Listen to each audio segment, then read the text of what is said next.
Welcome to SVG-TV News for Tuesday, December 17th, 2019. I am Rochelle Batiste with the details. The local chapter of the Global Nursing Now campaign was launched here earlier today and focuses on persons with disabilities. The global campaign, which is one of the biggest events in 2020, coincides with the 200th birthday celebration of founder of modern nursing Florence Nightingale. Larissa Pugsley-Kidd tells us more on the campaign and today's launching event in this report.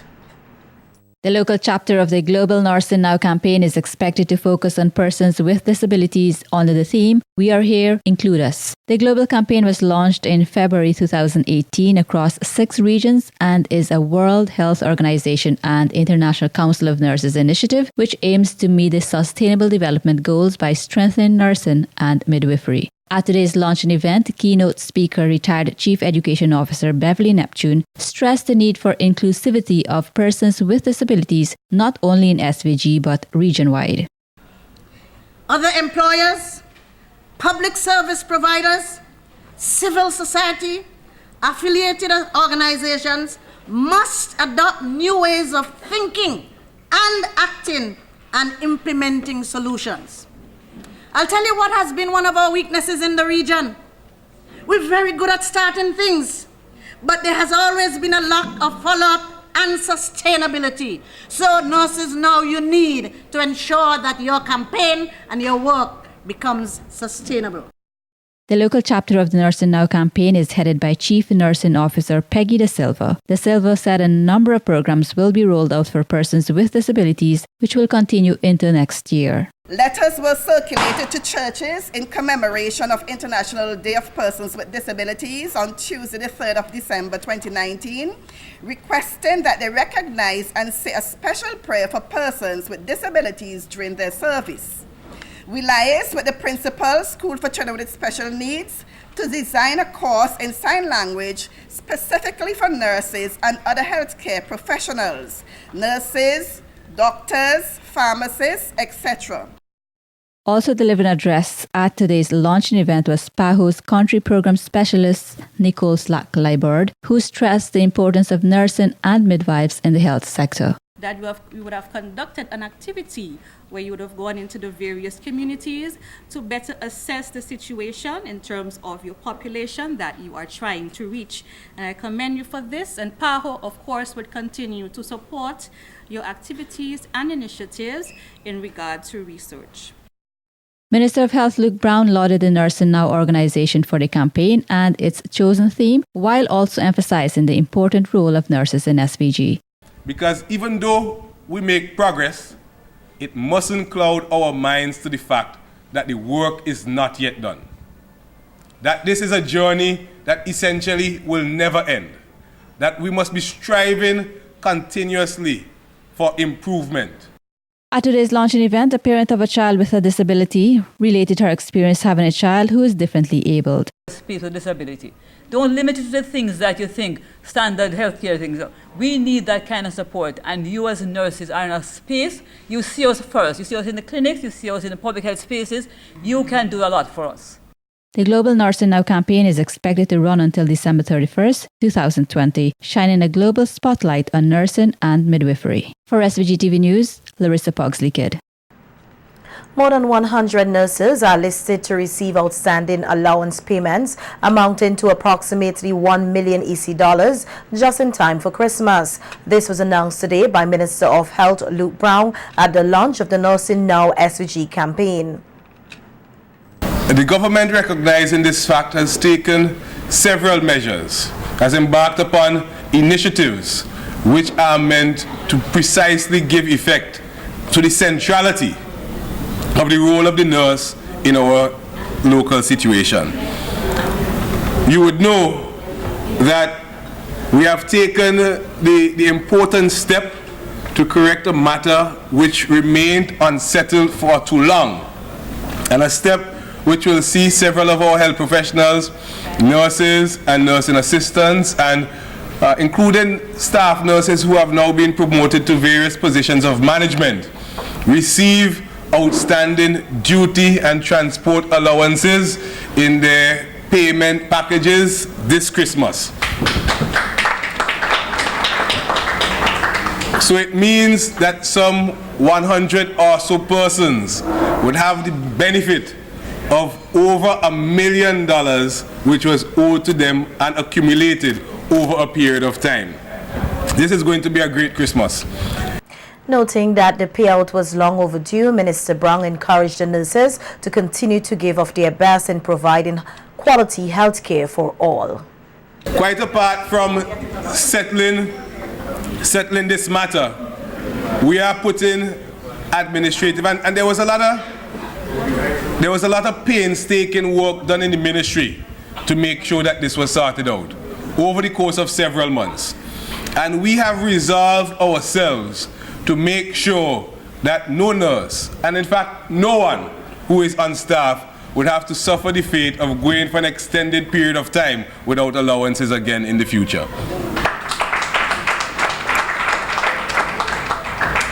And we know that 2020 being the International Year of the Nurse and Midwife, and apparently as designated by the CNO, the Year of Perfect Vision, that we will redouble our efforts to make sure that in the communities we have an excellent and optimal discharge of health services to the clients at the health centers. In other news, convicted sexual offender Eugene Noel is of the view that more can be done to reduce sexual offences in SVG. Noel, who placed second overall in the prison's public speaking competition yesterday, said the authorities can use rehabilitated prisoners to educate sexual offenders. Use rehabilitated sex offenders in helping to educate the society on how sexual offences can be reduced. Why? We use recovered cancer victims to educate others about cancer. We use HIV victims to educate others about HIV/AIDS. We even use rehab drug addicts to educate the world about drug abuse. So why can't we use rehabilitated sex offenders to educate others about reducing sexual offences in our society? I believe I can be that perfect example. Ask yourself, does a jail time worth sexually offending someone? No, it doesn't. Noel, 33, who is serving a 45-year sentence, said that while additional measures need to be put in place to safeguard against sexual offences, he strongly believes that the renewing of mind is necessary, especially with the advancement of technology. Chairperson, we must recognize that the mind is an inroad into our life. And our action is a result of what we put into our mind. Permit me to give you an example. Right here in this prison, there are inmates who will go in magazines and our weekly newspapers and cut out pictures of women and children, and will stick them on their bunks and lust after them. And they are even used as motivational tools for masturbation. Amen. Likewise, there are men out there in our society who are doing worse, going on social media and viewing various pictures and videos of pornography for the same purpose as some inmates. This perverted behavior can lead you to commit sexual offenses. The former police officer, now convicted felon, had an advice for sexual predators.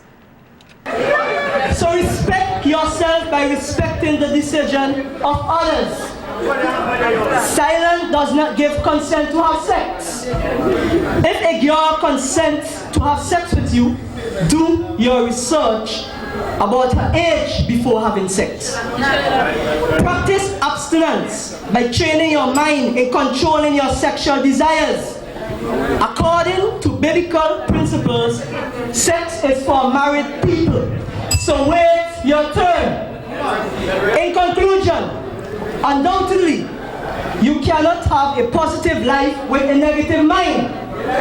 I am of the opinion, if we all work together and practice these ideas, we may be able to see a reduction in sexual offences in our country. I thank you. Noel also placed second for the impromptu speech, speaking on the topic, the privileges of prisons. This is the second year that he is participating in the prisons public speaking competition and placing in the top 3. He is usually a crowd favorite. A public health officer is appealing to local butchers to ensure that they get their meat inspected before placing it on the market for sale.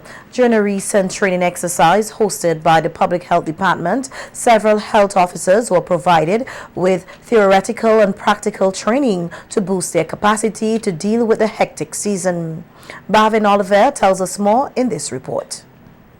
The demand for meat and meat products is usually high for the Christmas season, and as such, environment health officers will be out in full ensuring that the local supply of meat is of a good quality. Environment health officer Donette Pierce said it is important for animals to be inspected before and after slaughter. Pierre took the opportunity to highlight the importance of the ante-mortem inspection. Ante-mortem is basically an inspection that is done to the animal while it is still alive before you kill that animal. And it is very important that ante-mortem be conducted before any slaughtering is done so that we can take a good look at the animal and so that diseases that cannot be detected after it is dead can be detected. So for instance, we could look at the orifices, make sure they are not too much discharge. We could also look at the way the animals stand, see whether or not it have a gait, and all these things will be indicators that something is wrong with the animal. The animal have to be rested before it is inspected. You have to bring the animal down to rest about 24 to 36 hours before it is slaughtered. She added that the animal should not be fed before slaughter and explained why. And while the animal is at rest, you have to ensure that you don't feed the animal. You could give the animal water, but you don't feed the animal with any feed because you want to kill the animal, and when the animal is dead, you want to make sure that the animal have a good meat texture. So you don't feed the animal because the animal can throw up and it can suffer from congestion. What happens when you feed the animal is that after you slaughter the animal, the food comes back up into the esophagus, and then it actually causes the animal to become congested when you drain it. So it doesn't drain properly when you feed it, so make sure that you give it water, and then you will have good meat. After slaughter, the animal is dressed, after which health officers will conduct a post-mortem examination to check for diseases and infections which, if found, the meat will be unfit for consumption. One of the areas which is checked is the lymph nodes, which are the glands that act as filters, trapping various bacteria and diseases. Pierre took the opportunity to illustrate how and why this is done.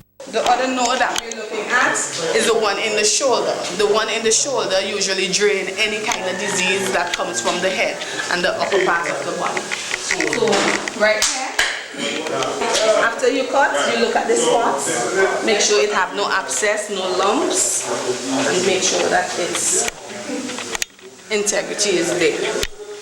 So again, you look at it, you squeeze it, make sure that it has no lumps, nothing, and then you incise. You use your knife, you cut away from you, because you don't want to cut yourself.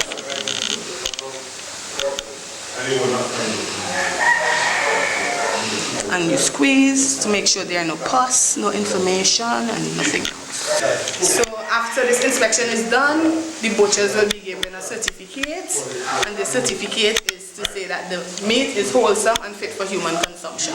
So that is the certificate you will be looking for when you go to the stall to buy your meat this Christmas. For SVGTV's Evening News, I am Bhavin Oliver. And Vincentians and visitors alike are being encouraged to eat and drink with moderation during this festive season. Managing Director at Health Solutions, Pearline De Freitas, said there is a danger of overeating and overdrinking and shared some tips which partygoers should adhere to so that they can avoid the pitfalls. According to De Freitas, if you're going to an event or a party, eat before you do so to avoid overeating. Generally during the holidays, there's a few things. One, people tend to overeat, overdrink, and being socializing, seeing family, friends. The events are much more closer than they generally are around the time that you're seeing regular friends. I think we are mindful that this time of the year We tend to cook, bake, and also do all the traditional stuff that comes along with the Christmas tradition. So, and majority of the time, when we're doing all of that, it has to do with food and it has to do with drinking. I think for all our populations, it doesn't matter what their underlying medical condition is, we try to educate them on portion control. Be careful as to how much you're actually consuming. If you are going to an event, make sure you try and eat at home before you go, because the tendency of you overeating at an event because you feel hungry or feel, starved, then you're actually going to overeat. The freighter says persons should also pay close attention to what and how much they consume. Salt and blood pressure tend to go hand in hand. So be very mindful that if you are hypertensive, if you are being medicated, even if you're well regimented, continue to your good regime during the Christmas holidays. Look at your plate, make sure that half of your plate primarily has some forms of vegetables and greenery. Then do the quarter of your starches and then do a quarter of your meat or protein that you're having. If you know that you're going to be going to a party, try and stay away from that food table. Don't make your gatherings around the food table, because if it is around the food table, then you're constantly going to be dipping into that food table as well. When you are having cocktails, make sure that you break in between the cocktails with more than likely water is what we recommend to people. And also be mindful that if you know that you're full, then push yourself away from all that eating. The heavy consumption of alcohol is also a concern for the season, and the freighter said persons must be mindful not to overdo it. And also when we talk about alcohol, we tell people to be very mindful as to what they're drinking. What tends to happen with alcohol is not only are we worried about the alcohol toxicity level in people, we're also worried about what the chasers are with as well. So you have the alcohol consumption, then you have the chasers that are high in sugar majority of the time. So not only are you playing around with the liver, you're also playing around with the sugar level in your body, and a lot of fluctuation tends to happen. When we talk to people, we tell them about the sodium content, which is the amount of salt that you're actually consuming in your meals.